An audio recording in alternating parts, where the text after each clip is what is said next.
Teruntuk Pak Jokowi, terus juga Pak Prabowo, Pak Gibran, minta tolong banget buat aksi-aksi boykot yang sampai mukul pelanggannya. Tolong banget dipenjarain, Pak. Lu kan membela Palestina karena kemanusiaan ya, bukan karena agama atau rasis. Tapi kenapa lu berujung jadi menyakiti manusia lain? Ingat tujuan lu tuh memanusiakan manusia. Kenapa lu jadi kayak sama Israel? Lu nyakitin orang lain. Dengan lu datang terus lu teriak-teriak di toko aja itu udah gak bener loh. Apalagi lu sampai mukul atau attack tuh pelanggan, kok jadi kerusuhan gitu. Itu namanya bukan ngebela kemanusiaan, bro. Bela kemanusiaan dengan menyakiti manusia lain tuh bagaimana sih ceritanya?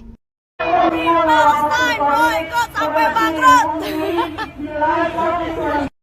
Kok gak malu sih masih makan Starbucks? Kalian tahu gak sih udah 36.000 orang mati karena makanan Anda, karena kopi Anda yang kamu konsumsi itu sudah membunuh orang. Tentang boykot-memboykot ya, itu haknya orang pribadi masing-masing ya. Setiap orang itu punya haknya masing-masing, Mbak. Jadi kalau yang lu lakuin ini, kalian lakuin ini, menurut gue itu udah anarkis, menurut gue itu sudah melanggar etika. Karena pertama, kalian mengganggu orang jualan, karena kalian mengganggu orang dagang. Terus kedua, kalian nempel-nempelin stiker di situ, kalian merusak properti orang. Terus yang ketiga, kalian udah mengganggu pengunjung yang ada di sana, ya. Jadi menurut gua kalau boikotnya dengan cara ini itu bisa ditindaklanjuti, guys. Jadi hati-hati, jangan sampai kayak gini. Menurut gue ini udah gila, udah keterlaluan menurut gua. Jadi ya kalau memang kalian mau boikot ya udah boikot aja gitu. Tapi nggak yang kayak gini. Ini nggak menunjukkan kayak warga Indonesia tuh berkelas gitu. Nggak sama sekali menurut gua. Ya, justru ini kayak lu tuh ngasih lihat kalau warga Indonesia tuh SDM-nya serendah ini gitu. Jadi jangan buat malu, Mbak. Bisa nggak? Jangan buat malu. Ya ampun.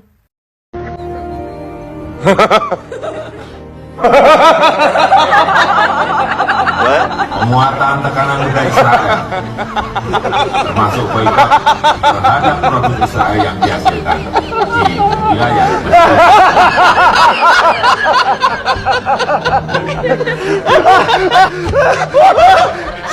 Gosh, great. Oh, hi. Wait a minute.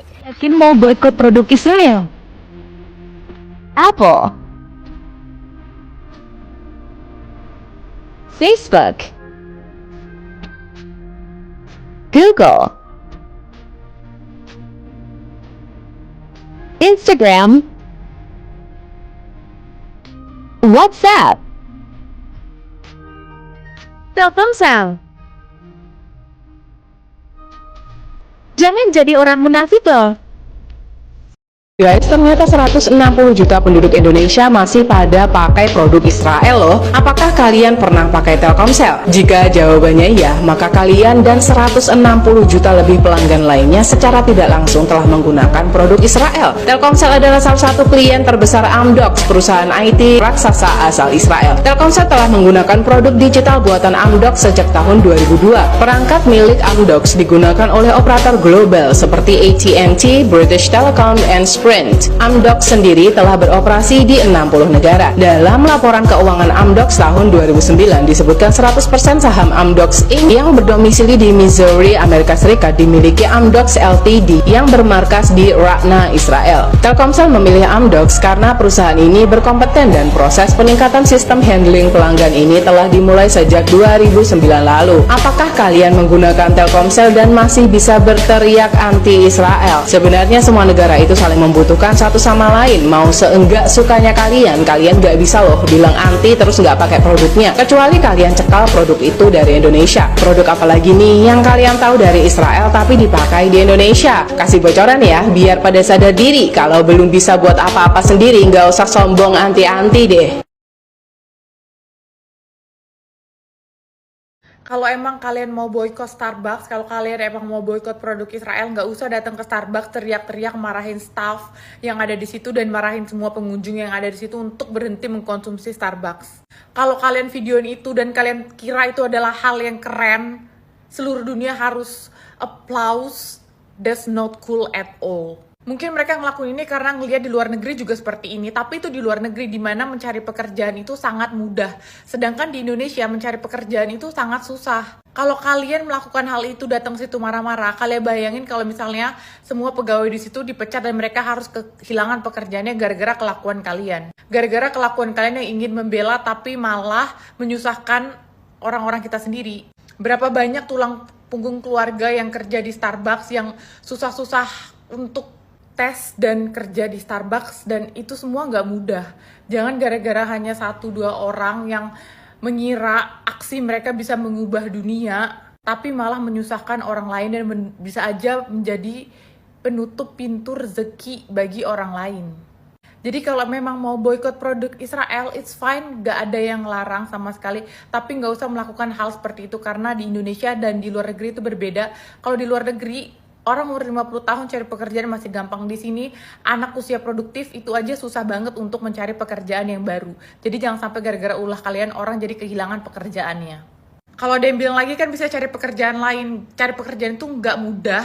Dan kalau emang kalian mau orang pindah dari perusahaan yang pro-Israel itu, kalian bukakan lapangan pekerjaan sebesar-besarnya untuk mereka. Karena nggak semua dari mereka juga mau bekerja di situ. Tapi mereka bekerja karena memang itu adalah tuntutan untuk hidup.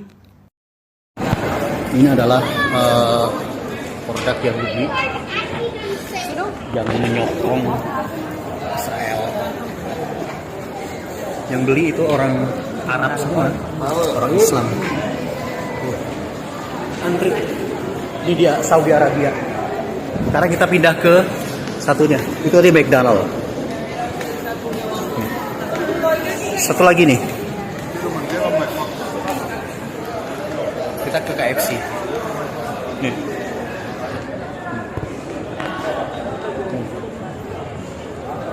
Ini produk-produk Yahudi yang dibeli orang Muslim.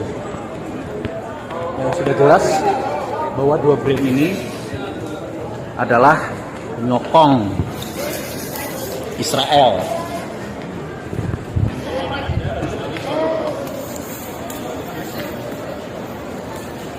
Ya. Fakta. Nggak boykot McD Indonesia, kafir, Zionis, cuy, jangan panik. Melek bisnis bersama panik.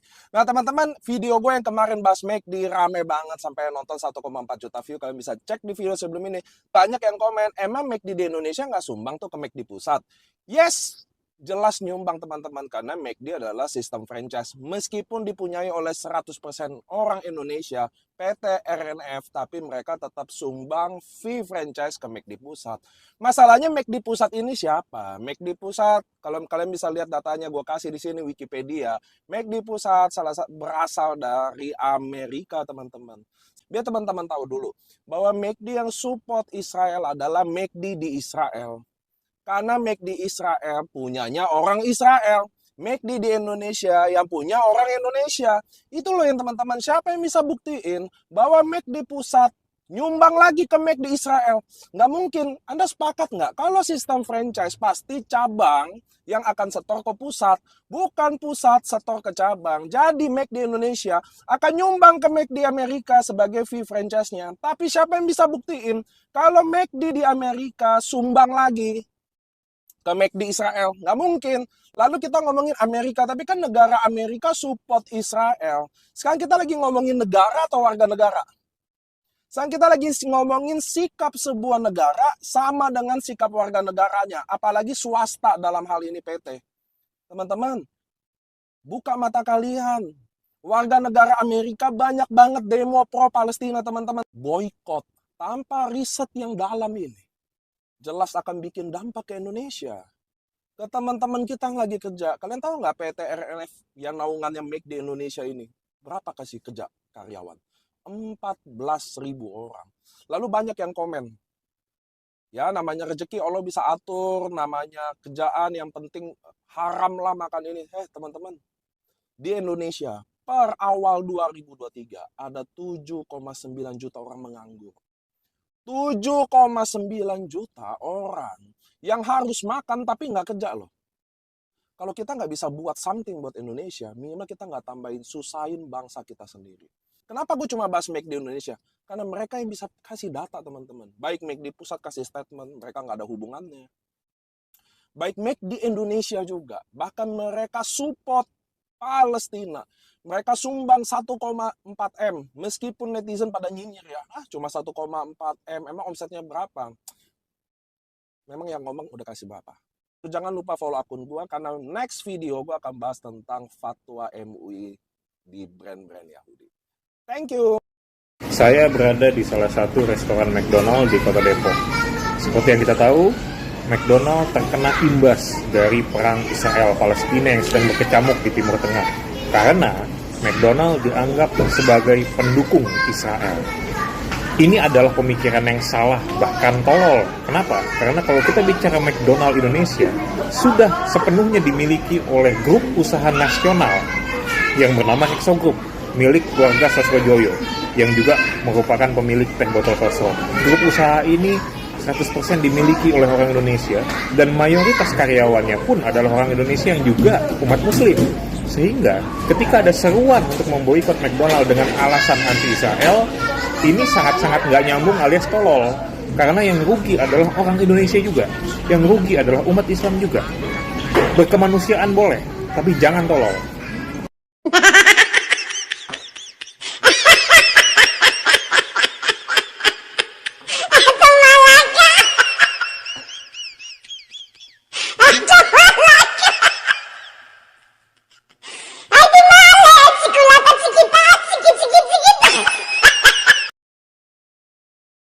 Ternyata negara Arab Saudi diam-diam bekerja sama dengan Israel.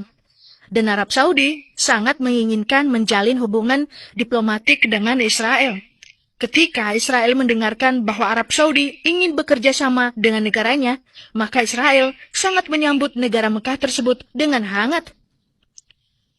Sejak mencanangkan program Saudi Vision 2030 mendatang, Arab Saudi mulai membuka diri demi melepas ketergantungan pada minyak.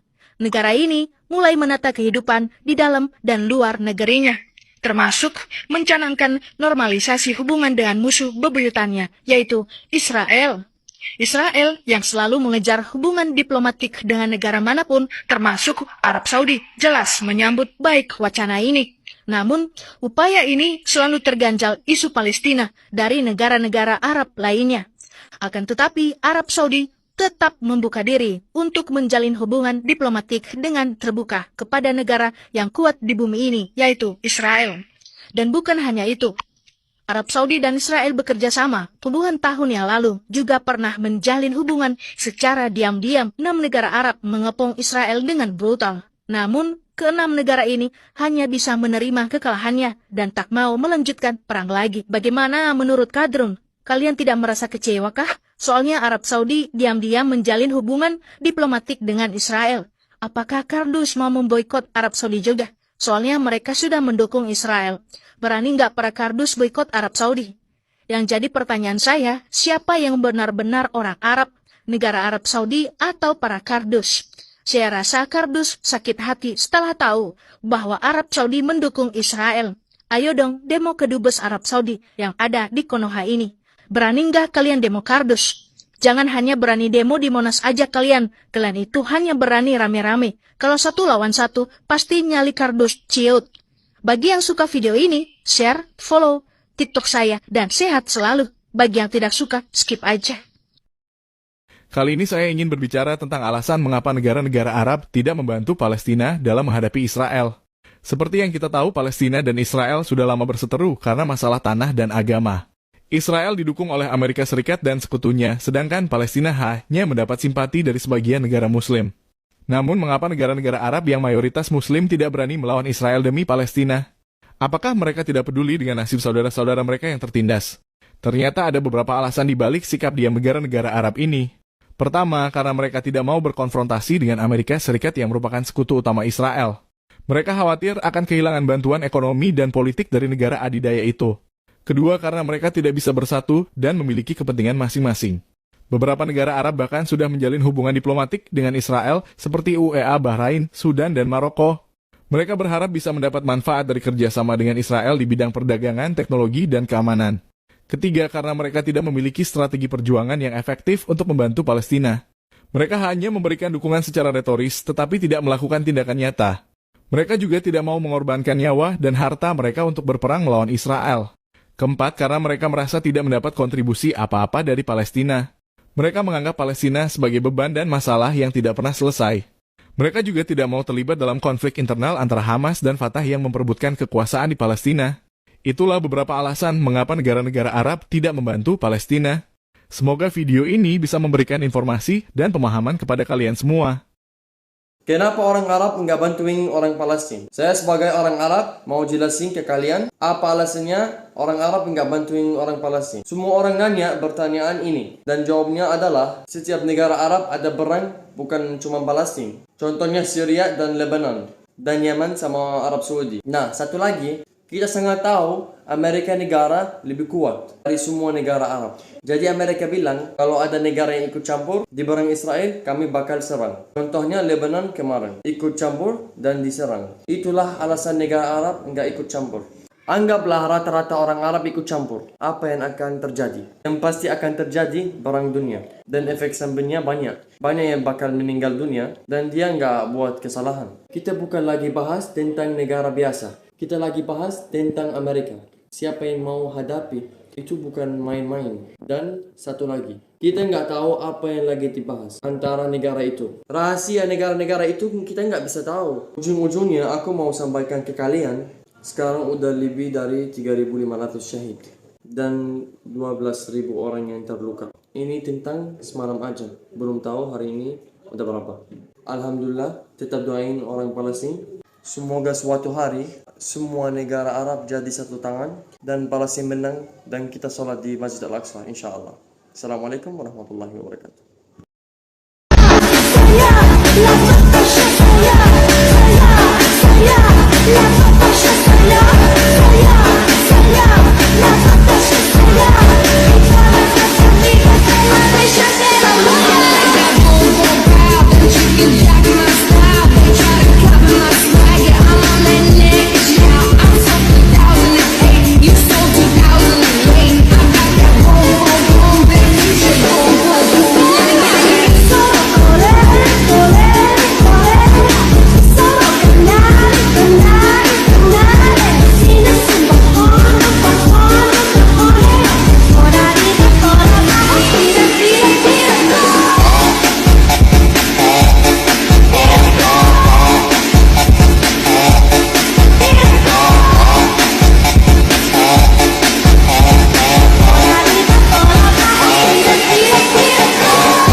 Nah, itu dia ya. Jadi kita melihat ya teman-temannya bagaimana tindakan-tindakan yang sungguh aneh yang dilakukan oleh pendukung-pendukung Palestina.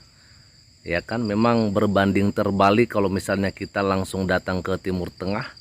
Karena di sana mereka sangat terbuka gitu loh ya. Tidak seperti di Indonesia yang teriak-teriak untuk boykot KFC dan sebagainya. Ya kan, tadi saya sudah bagikan bagaimana seorang Bang Permadi Arya yang langsung datang di Mekah, bahkan berkunjung ke sebuah Starbucks yang ada di Mekah, dan kita melihat bagaimana muslimah yang ada di situ, mereka juga begitu luar biasa ya.